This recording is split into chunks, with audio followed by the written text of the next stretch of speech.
Good morning friends, দেখো কি করছি, বসে আছি এখন আমি। এখন আমি রান্না বান্না করবো। তো ভাত চাপিয়ে দিয়েছি, থালা বাসন ধোয়া, ঘর ঝাড় হয়ে গেল। তো দেখো এর ভিতরে কি আছে, এখন কিন্তু এগুলো পাওয়া যায় না। আমাদের এখানটা পাওয়া গেল, তো দেখতে হবে। এই দেখো, দেখেছো বথুয়া শাক, কি সুন্দর।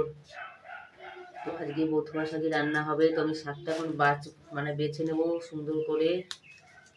আর একটা জিনিস রান্না হবে, এটা হচ্ছে কুমড়ো, চেন্নাই কুমড়ো। আপনারা খান কুমড়ো? দেখো কত সুন্দর সুন্দর, কালকে কুমড়ো দিয়েছিলাম সিঙ্গারের ভিতরে, এত সুন্দর লেগেছিল খেতে। দেখো যে কুমড়া, তারপরে দেখো বাদাম। দেখো আমাদের বাড়িতে কত বাদাম, দেখেছো? কত বাদাম, দেখেছো দেখেছো? বাদামগুলো সবজির ভিতরে, বাঁশের ভিতরে দিলে দারুণ লাগে খেতে। তো আজকে আমি কুমড়ো দিয়ে একটা ঘ্যাটের মতো বানাবো, তরকারির মতো। তোর ভিতরে বাদাম দেবো, এত সুন্দর লাগবে খেতে ফ্রেন্ডস, কি বলবো। টাস টাস খেতে স্বাদ। কি টেস্টি টেস্টি খানা বানাবো আজকে আমি।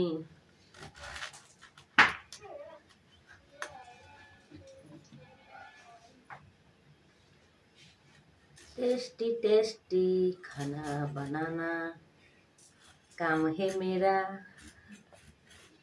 দেখো কুমড়োটা আমি ছুলে নিচ্ছি, কত সুন্দর কুমড়ো। আহা, অবরু। তো ফ্রেন্ডস দেখো, এখন আমি চুপ কর, এখন কুমড়ো কাটছি। দেখো আমি, এটাকে বলে কাদ্দু, কাদ্দু বলে। তো বন্ধুরা, তো দেখো জলের বালতি নিয়ে এলাম, জলের বালতি জলটা ভরে দিয়ে গেছে, এখানে সামনে ছিল আমাদের বাড়িটাকের ওখানটায়। তো ওখান থেকে নিয়ে চলে এলাম ঘরের ভেতরে বালতি। তো আজকে জলের লোকটা কারের জন্য আরেকটা বালতি দিয়ে গেছে আমাদের এখানটায়, অন্য করে। আমরা তো তিন বালতি ভরেছি আজকে। ওটা হচ্ছে আমাদের পাশের বাড়ি অন্য লোকের বালতি, তো সেটাও দিয়ে গেছিলো। দিয়ে গেছে মানে বালতির মুটকে বা উল্টো পাল্টা লাগিয়েছে। আমরা বলছি এটা মানে আমাদেরই বালতি। তারপরে দেখা গেল ঢাকন উল্টো পাল্টা লাগিয়ে রেখেছে। তো বালতি নিয়ে এলাম, কুমড়ো কাটছি। দেখি কুমড়ো দিয়ে কি রান্না করা যায়। আমাদের বাড়িতে কুমড়ো এসব কেউ কিছু খেতেই চায় না, কুমড়ো তারপরে এসব খেতেই চায় না। তাও এখন কাটতে হচ্ছে, রান্না করতে হচ্ছে। কে খায় খালো, তাছাড়া কি করা যাবে বলো। এখান থেকে সবজির ভাব, সবজি অনেক পাওয়াই যায় না।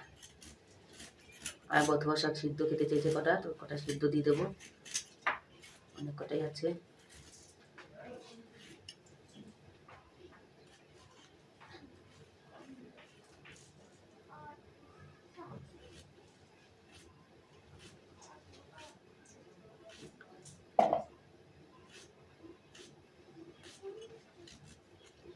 দেখো কুমড়ো কাটা হয়ে গেল বন্ধুরা। তো আপনাদের কাছে ভিডিওটা কেমন লাগলো, লাইক কমেন্ট শেয়ার সাবস্ক্রাইব অবশ্যই করবে। আর আপনাদের কাছে আমি নতুন নতুন ভিডিও দেওয়ার অবশ্যই চেষ্টা করবো, যাতে নতুন নতুন ভিডিও আপনাদেরকে দেওয়া যায়। তো বন্ধুরা, তখন রান্না বান্না করি। তো টাটা বন্ধুরা, ভালো থাকবেন, টাটা।